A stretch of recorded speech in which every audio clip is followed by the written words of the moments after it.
Hey, it's Les from the TV Dudes. This week, I got to sit down with Luke Guldan.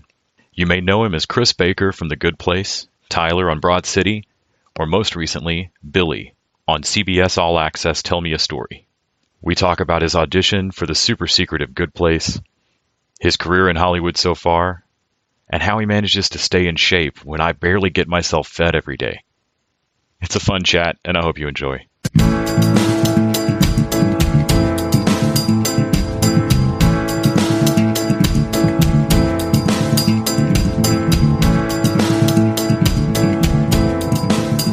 I absolutely loved your character on Good Place.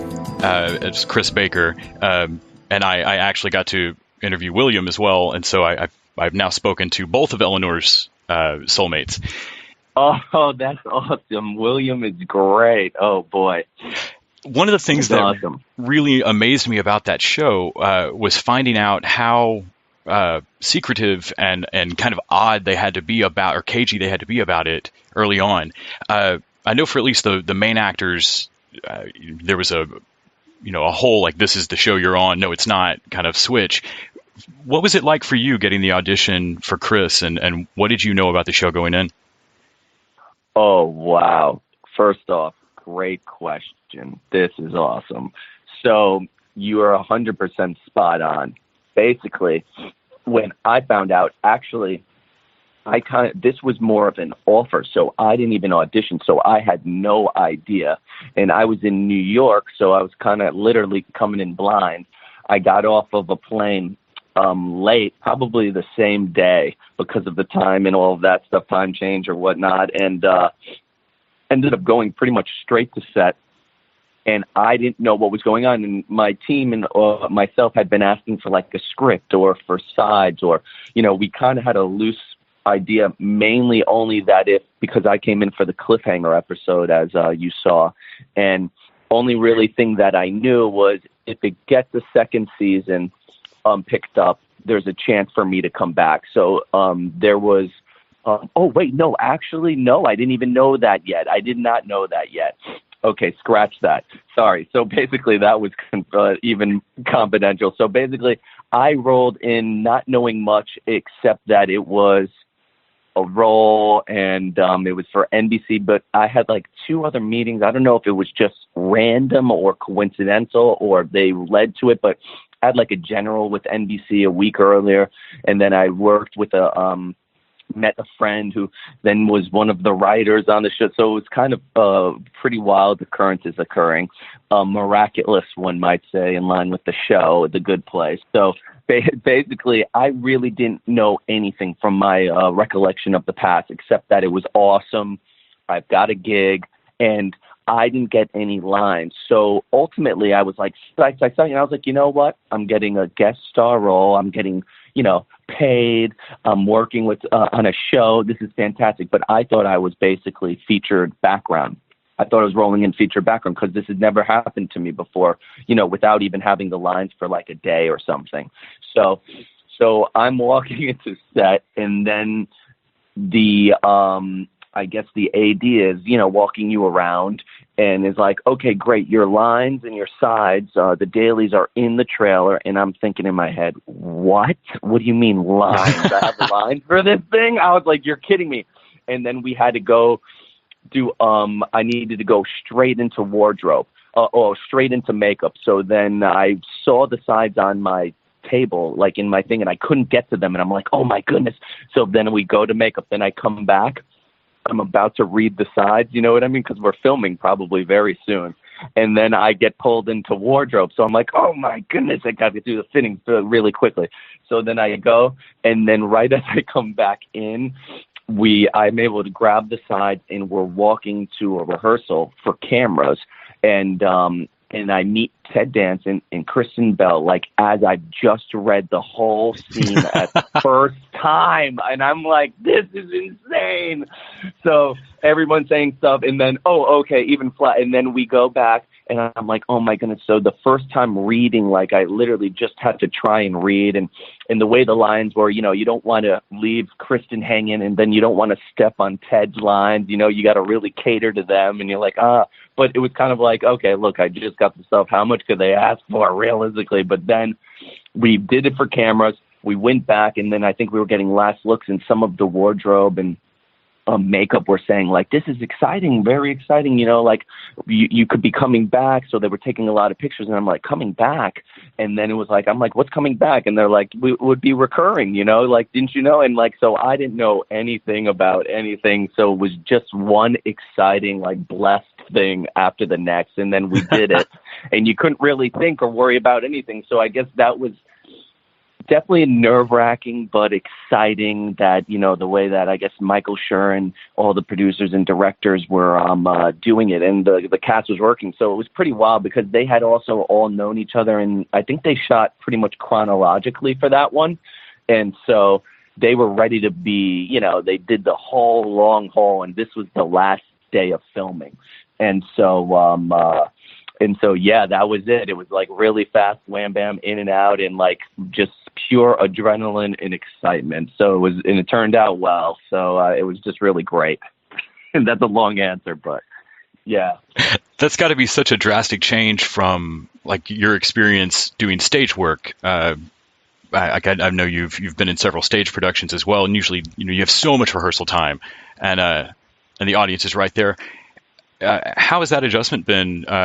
Moving to like film sets and television sets, was that a big adjustment in terms of what you do in your day job as an actor? I think definitely for myself as a person and, an artist and a performer who's on a journey, I think there is a difference, but as I look at it more so kind of in a, like through a micro lens, I think, it's more of me just kind of in general as a performer. And I love, and I still love, tons of preparation, tons, like, which is just playing and, doing different things, like different everything. So you can get as much and spend as much time with the character before, you roll as possible. But as things go, sometimes you don't have that. And especially when you're on a set, especially like I just popped into this other show, Tell Me a Story, and it was really great too, where I had a little bit of time and things are changing, and you don't get much rehearsal, so you're getting kind of adjustments on the day. So being just like trusting everybody else and just going with it, like having some choices, and then being loose, like if they're like, okay, like let's do it completely different, like we got that, not holding on to anything. So basically just learning and continue to learn to just be kind of in the moment and have fun and not hold on to anything too tightly, because stuff is just moving quickly, and to enjoy that. You've been featured in Men's Health and GQ, and you've won awards for fitness. I know that there is, all joking aside to Chris as a character, I know there really is gym time that has to go into maintaining that. What is your routine like in terms of the up and down of days on set or auditions, and how, spur of the moment, drop it, you got to go, that you might sometimes have to be? Is it difficult keeping to your routine, or what does your day look like?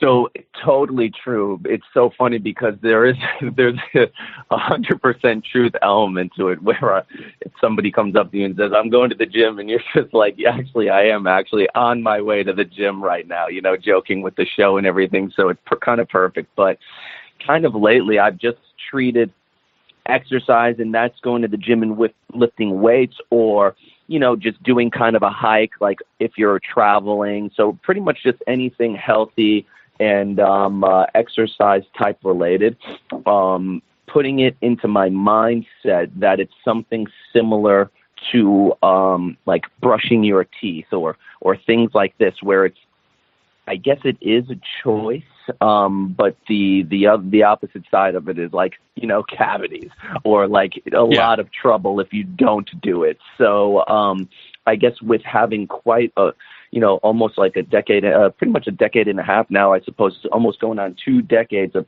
being relatively consistent, minus some little injuries and things here and there, but kind of training the mind to realize, hey, look, Yes, this is, I do a lot of training and specific training and diet for aesthetics, for camera work, but also for just internal health and well-being, especially mentally. Working out helps me a lot on my mind as well. So just kind of treating it more of a necessary thing as opposed to an optional thing, I suppose. Gotcha. Yeah, kind of maintenance rather than a task that you might complete.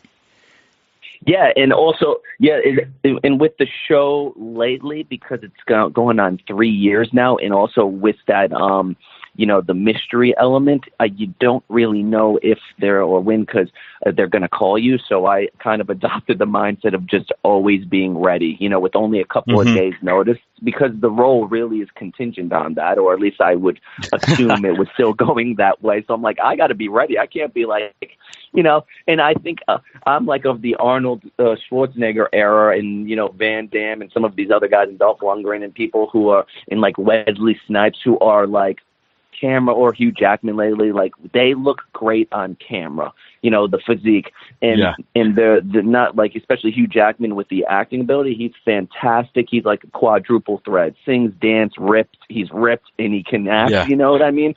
So I really, if there's a day you're tired, or, it's a long day on set or something, I really just kind of think of that, and it's like, man, for myself and for the viewers, it's like, I don't want to just be looking, like coming in looking soft, so I want to be looking great and ripped for the role. If the role calls for it, I want to do as much as I can for it. On Tell Me a Story, I know you play Billy. I assume that audition was probably completely different than the secrecy around The Good Place. But did you know Kevin Williamson movies? Did you come up on I Know What You Did Last Summer and stuff like that? So, yes, I did. And I was a huge fan. And also Dawson's Creek. I mean, wow, so kind of blown away. But a lot of these things happen similarly with, I didn't know, when I walked into the show, obviously, like with The Good Place, I knew Ted Danson, obviously, but I didn't know who was in the show, because it was I didn't know anyone was there. So like kind of when I walked onto set, I saw Ted Danson, and then I saw Kristen Bell, you know what I mean? So it was like, whoa, you didn't have much time, whereas, you might have been blown away if you had, or nervous or something before. Yeah, so it just wasn't any time for that. Yeah, there wasn't any time for that. So the thing with Tell Me a Story that I had known, I didn't know that Kevin Williamson was involved. I actually have a funny story about that. That's so random. The first time I spoke with Kevin, and I saw a few breakdown releases, and I saw that Daniel Campbell was in the show, and then I saw a blurb of what the show was about. And then right when I got my first audition, I saw that Billy Magnuson was attached to it. And I've known Billy for several years, and I know, like, I've seen him on numerous off-Broadway and Broadway shows. So I know he's like a really strong, great actor. And some of his, obviously, some of his film work with and TV work. So he's a great actor. So I thought, wow, okay, this is real deal. Let's do the best that we can, because this is a big opportunity. And I did one audition, and then I didn't hear anything for a couple of weeks. And then it was a real fast one, and then did some adjustments and did that. And then it was like, boom, you're back to New York kind of deal. So very exciting. Do you have a favorite scary movie? Oh, I was just thinking about this. Okay, because everyone was asking me this.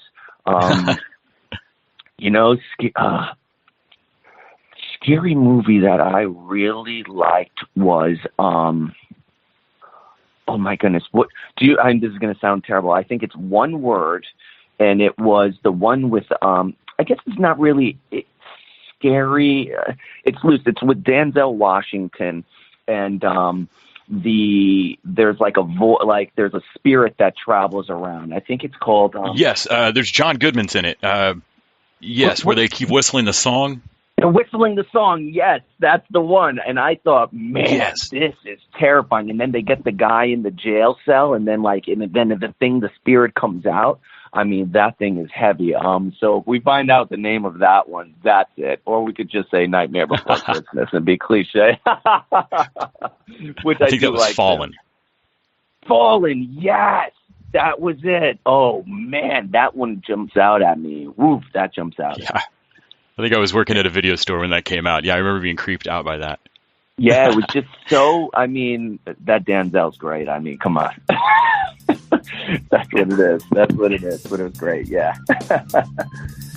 Well, Luke, man, thanks so much for taking out the time today. I really appreciate it. All right, awesome. Thank you so much. Have a great rest of your day, man. You too. Talk to you soon. Bye.